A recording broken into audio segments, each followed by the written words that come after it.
नमस्कार. मी भाऊ तोरसेकर. तुम्ही बघत आहात प्रतिपक्ष.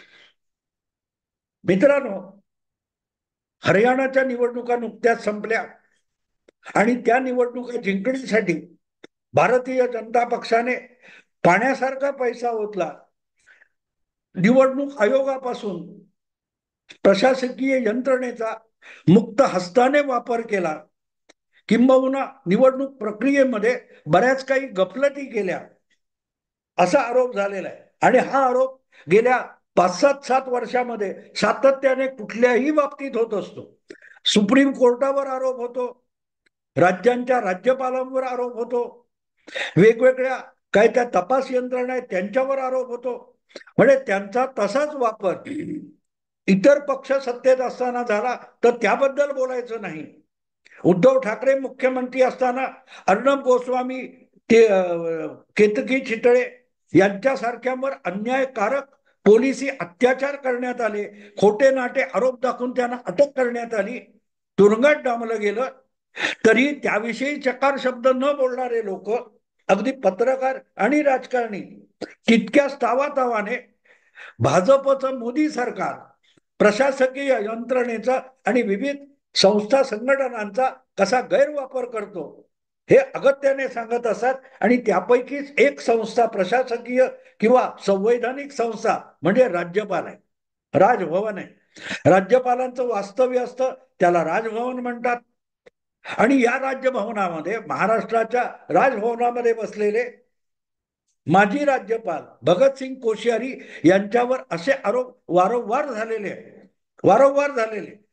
किंबहुना त्यांनी टोपी घातली का, धोतर नेसलं का, यावरूनही सातत्याने टिंगल टवाळी होत राहिलेली आहे, आरोप होत राहिलेले. आत्ता काल परवा राज्यपाल नियुक्त जे 12 आमदारांच्या रिक्त जागा जवळजवळ 4-5 वर्ष होत्या, त्यातल्या 7 जागा भरल्या गेल्या, त्यावरूनही कल्लोळ चालू आहे. त्याविषयी कोर्टामध्ये केस पडलेली आहे. असं असताना 7 लोकांना आमदार कसं घोषणात करण्यात आली आणि त्यांचा शपथविधी घाई गर्दीने आचारसंहितेपूर्वी का उरकला, हे प्रश्न विचारले जात आहेत. आणि अशा वेळेला भाजप सत्तेत नसताना किंवा भाजप अवघ्या 2 खासदारांचा लोकसभेतला सगळ्यात लुळा पांगळा पक्ष असताना काँग्रेस पक्षाकडून किती प्रकारे संविधान, प्रशासकीय यंत्रणा, राज्यपाल यांचा गैरवापर होत होता, त्याच्या काही आठवणी सांगाव्यात असं मला वाटतं. पण सगळ्या राज्यपालांच्या गोष्टी सांगणार नाही. एक राज्यपालाची गोष्ट मात्र मी अगत्याने सांगणार आहे.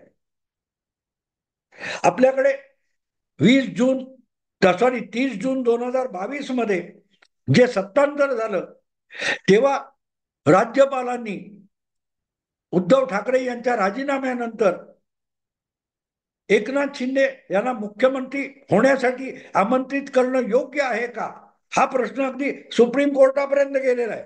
कपिल सिब्बल, अभिषेक मनु सिंघवी यापासून साळवे यांच्यापर्यंत अनेक कायदे पंडितांनी त्यावर युक्तिवाद केलेले.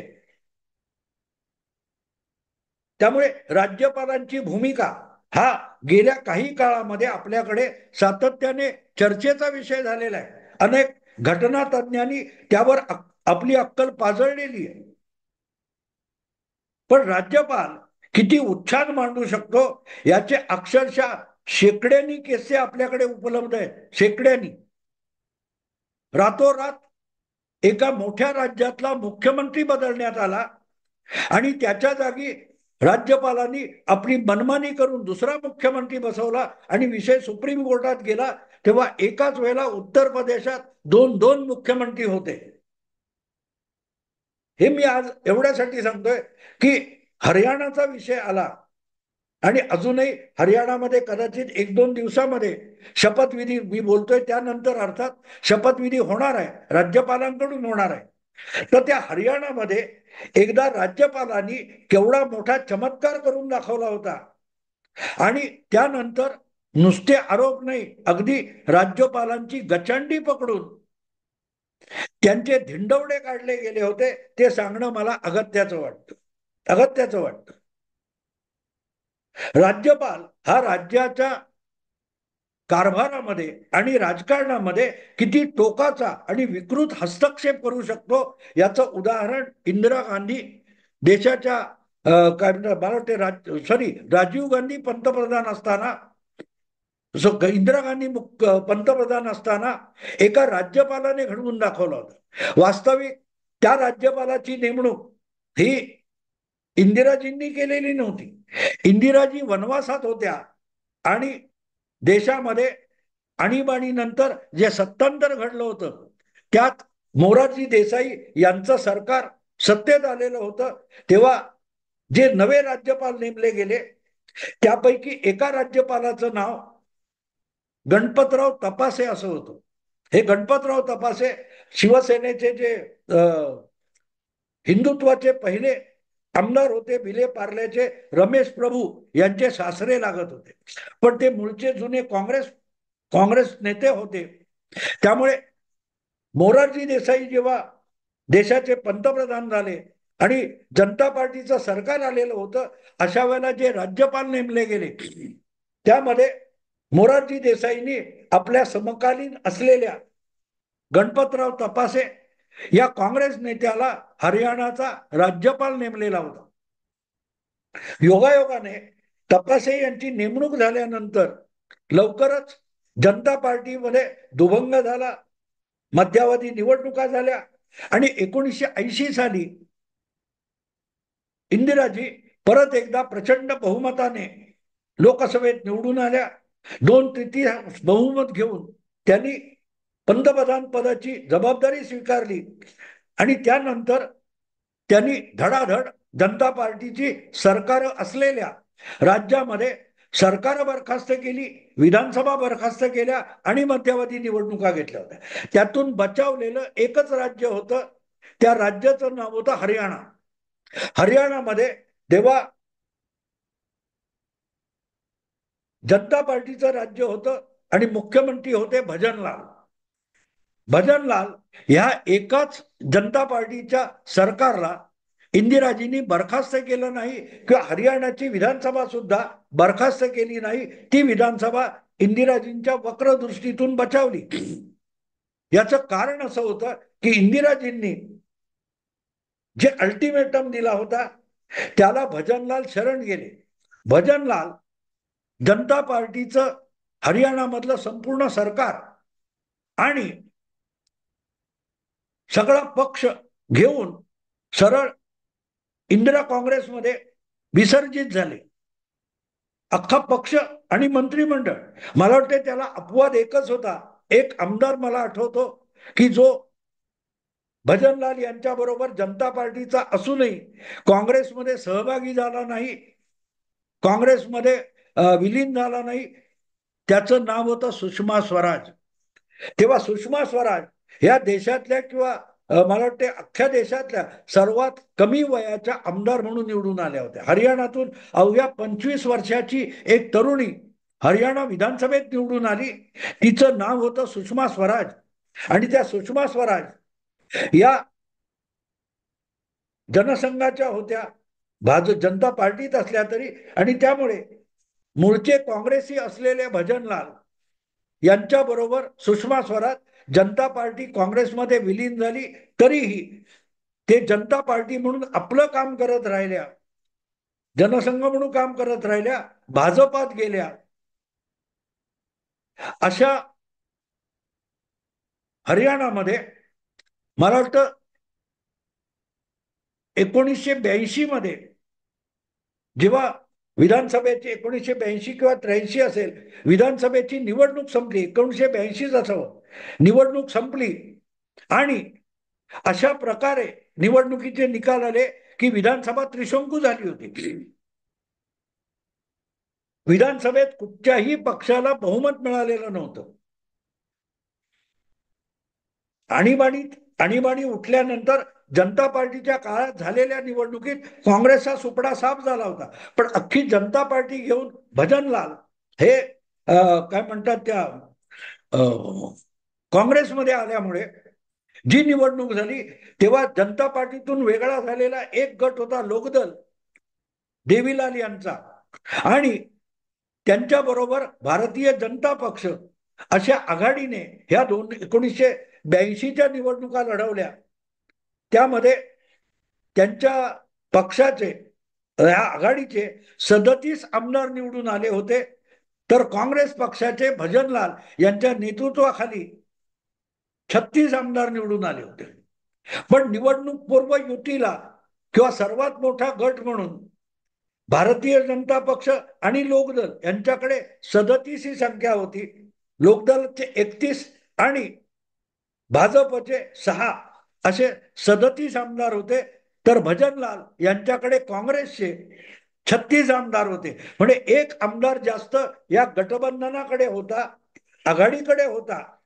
आणि म्हणूनच आपण सर्वात मोठा गट आहोत, म्हणूनच आपल्याला मुख्यमंत्री करावं असा दावा करायला देवीलाल राजभवनावर गेले होते. त्यांनी आपल्या सगळ्या 37 आमदारांची अधिक काही अपक्ष आमदारांची यादी राज्यपाल गणपतराव तपासे यांना सादर केली होती आणि आपण त्याच्यावर विचार करून निर्णय घेऊ असं राज्यपाल तपासे यांनी सांगितलं होतं. पण काही वेळातच किंवा दुसऱ्या दिवशी भजनलाल हे काँग्रेस पक्षाचे 36 आमदार घेऊन राजभवनावर पोहोचले आणि आपण सर्वात मोठा पक्ष आहोत, लोकदल हा सर्वात मोठा पक्ष नाही. लोकदलाकडे 31 आमदार आहेत एका पक्षाचे आणि काँग्रेसकडे एका पक्षाचे 36 आमदार आहेत. म्हणून मुख्यमंत्री पदावर काँग्रेसचाच दावा असला पाहिजे असं भजनलाल यांनी सांगितलं आणि विनाविलंब भजनलाल यांना गणपतराव तपासे यांनी मुख्यमंत्री पदाची शपथ देऊन टाकली. त्या काळामध्ये आजच्यासारखं पक्षांतर वगैरे कायदा आलेला नव्हता आणि त्यामुळे सगळ्यात महत्वाची गोष्ट, राज्यपालांच्या हाती राज्याची मोठी सूत्र होती. संवैधानिक पदाचा गैरवापर सरकार आणण्यासाठी आणि सरकार बदलण्यासाठी राजरोसपणे काँग्रेस पक्ष करत होता. एकदा जो गट मुख्यमंत्री होईल त्याच्याकडे आपोआपच अपक्ष आणि छोट्या आमदारांचा, छोट्या पक्षाच्या आमदारांचा ओढा असतो. त्यांना मंत्रीपदाची किंवा एखाद्या महामंडळाची लालूच दिली की ते आमदार तुमच्याकडे येतात. हे साधं सरळ राजकारण आहे आणि त्यामुळे भजनलाल मुख्यमंत्री झाले की आपोआपच 10-12 जे काय अपक्ष आहे त्यांचा पाठिंबा त्यांना मिळवणं सोपं होणार होतं. म्हणूनच राज्यपालांनी काँग्रेसच्या भजनलाल यांना मदत केली आणि त्यांना मुख्यमंत्री करून टाकलं. तेव्हा संतप्त झालेले जाट नेते, लोकदलाचे जनता पार्टीकालीन मुख्यमंत्री देवीलाल हे इतके संतप्त झाले की ते आपल्या पाठीराख्या आमदारांना, भाजप आणि जनता पार्टी लोकदलाच्या आमदारांना घेऊन राजभवनावर पोहोचले आणि तुम्ही असा चुकीचा शपथविधी उरकलात कसा? मी सगळ्यात पहिला दावा केला होता आणि मी तुम्हाला आमदारांची यादी सही शिक्क्यानिशी सादर केली होती. मग तुम्ही या आमदारांना किंवा भजनलाल यांना शपथविधी केलातच कसा, असा त्यांना उलटा सवाल देवीलाल यांनी विचारला होता. आणि राजभवनामध्ये तापट डोक्याचे देवीलाल इतके भडकलेले होते की जी सारवासारव राज्यपाल गणपतराव तपासे करत होते त्याला त्यांनी जुमानलं नाही. युक्तिवाद आणि वादावादी इतकी टोकाची झाली की एका क्षणी देवीलाल यांनी सरळ सरळ राज्यपाल गणपतराव तपासे यांची कॉलर पकडली होती, गचांडी पकडली होती. हा विषय मी मुद्दाम सांगतोय मित्रांनो. आपल्याकडे भगतसिंग कोश्यारी असोत किंवा इतर अनेक राज्यपालावर मोदीकालीन टीका टिप्पण्या होत असतात. राज्यपालांचा गैरवापर. पण यापूर्वी देशातल्या राज्यपालांनी जो काय घटनात्मक व्यवस्थेमध्ये धुमाकूळ घालून ठेवलाय त्याची चर्चा सुद्धा होत नाही. आज हरियाणाच्या निवडणुका झाल्यानंतर जे निर्विवाद बहुमत भारतीय जनता पक्षाला मिळाले त्यामुळे असा विषय कदाचित तिथे होण्याची शक्यताच संपली. पण समजा विधानसभा त्रिशंकू झाली असती आणि कुठल्याही एका पक्षाला बहुमत मिळालं नसतं, तर मग कुठल्या प्रकारे सत्ता बळकावण्याचा प्रयत्न भारतीय जनता पक्षाने केला असता तर त्यावरून किती हल्लोकल्लोळ माजवला गेला असता. आणि असा हल्लोकल्लोळ माजवणं मी चुकीचं मानत नाही, पण ह्याचे पायंडे ज्या काँग्रेस पक्षाने दीर्घकाळ देशाची सत्ता उपभोगताना आणि राबवताना जे अत्यंत गैरलागू वाईट पायंडे निर्माण केले, परंपरा निर्माण केल्या, त्याचा गैरफायदा आज भाजप घेत असेल तर त्याच काँग्रेसने भाजपच्या नावाने नाकं मुरडण्याचं कारण नाही. कारण ही परंपरा तर तुम्ही निर्माण केलेली आहे. अनेक सरकार तडका, मी सांगितलं ना, आणीबाणी उठली, सॉरी, आणीबाणी मध्ये पराभव झालेला तो उरकून 1980च्या लोकसभा निवडणुकीत, मध्यावधी निवडणुकीत इंदिरा गांधी परत सत्तेवर आल्यानंतर त्यांनी राष्ट्रपतींच्या एका अध्यादेशाने 8 राज्यातली सरकार आणि विधानसभा बरखास्त करून टाकल्या होत्या. महाराष्ट्रात सुद्धा शरद पवारांचं जे जनता पक्षाच्या पाठिंब्यावर चाललेलं पुलोत सरकार होतं, ते सुद्धा त्याच वेळेला राष्ट्रपतींच्या एका आदेशात बरखास्त झालं होतं आणि ते एक नव्हतं, 8 राज्य एका रात्रीत विधानसभा आणि सरकार बरखास्त झाली होती. तेव्हा ही जी काय महान विकृत परंपरा आहे, ज्याच्या विरुद्ध कपिल सिब्बल, अभिषेक मनु सिंघवी किंवा इंडी आघाडीतले अनेक मुखंड बोलत असतात, ते विसरतात की असल्या महान घाणेरड्या विकृत परंपरा आपल्याच काँग्रेसच्या पूर्वजांनी निर्माण करून ठेवलेल्या आहेत. आणि असेच एक राज्यपाल हरियाणात होते ज्यांचं नाव गणपतराव तपासे होतं. गणपतराव तपासे पुढे ते मला वाटते बदलून उत्तर प्रदेशचे पण राज्यपाल झालेले होते. पण सांगायची गोष्ट अशी की देवीलाल यांच्यासारखा तापट जाट नेता इतका भडकला होता की त्यांनी प्रत्यक्ष राजभवनामध्ये राज्यपालांची कॉलर पकडली होती. आपल्याकडे भगतसिंग कोश्यारी किंवा अन्य राज्यपालांच्या विरोधात अलीकडल्या काळात भरपूर टीका टिप्पण्या झालेल्या आहेत.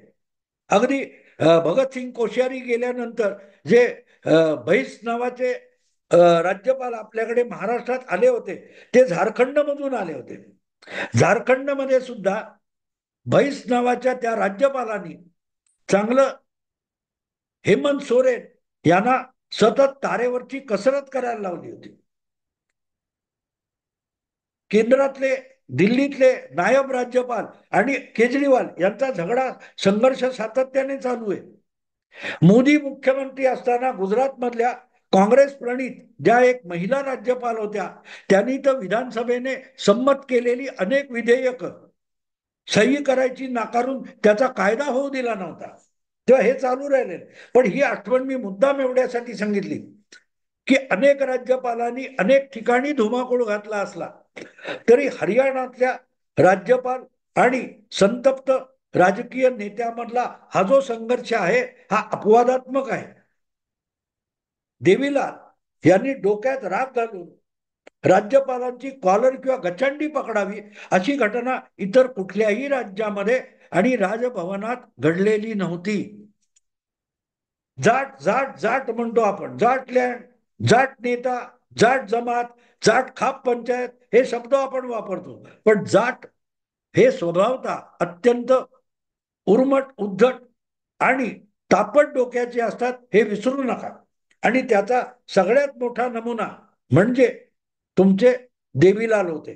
जे देवीलाल म्हणजे आता जननायक जनता पार्टी असा जो पक्ष आहे, त्यांचे ते मला वाटते आजोबा की पणजोबा लागतात. इंडियन नॅशनल लोकदल नावाचा पक्ष चालवणारे तुरुंगात अडकून पडलेले ओमप्रकाश चौटाला हे देवीलाल यांचे सुपुत्र आहे आणि त्यांचे सुपुत्र अभय चौटाला वगैरे वगैरे, असं फार मोठी हे आहे. पण सांगायचा मुद्दा असा की आपण जाट म्हणजे किती तापट आहोत आणि चूप बसणार नाही हा जो स्वभाव असतो, त्याचं प्रदर्शन देवीलाल यांनी घातलं होतं. अगदी अलीकडल्या काळात आपण जाट आहोत त्याचा अभिमान एका प्रख्यात पत्रकाराने कसा दाखवला तोही सांगितला पाहिजे. संदीप चौधरी नावाचे एक, मला वाटते एबीपी माझा किंवा न्यूज 18 वर एक अँकर आहे, त्यांचा सुद्धा आत्ता ज्या चॅनेलवर आहेत त्याच्या आधीच्या चॅनेलवर जिथे होते तिथे खटका उडाला होता आणि ते राजीनामा देऊन बाहेर पडले होते तेव्हा त्यांनी ट्विट केलं होतं, मी असा तसा गप्प बसणार नाही, अखेर हू तो जाट, असं ट्विट त्यांनी केलं होतं. म्हणजे पत्रकार झाला म्हणून जाट हा शांत डोक्याचा असेल असं मानता येत नाही. आणि अशा एका जाट नेत्याने राजभवनामध्ये राज्यपालाची गचंडी पकडून दाखवली होती. ही आठवण म्हणून तुम्हाला सांगितली. आवडलं लाईक करा, शेअर करा आणि प्रतिपक्षाला सबस्क्राईब करा. नमस्कार.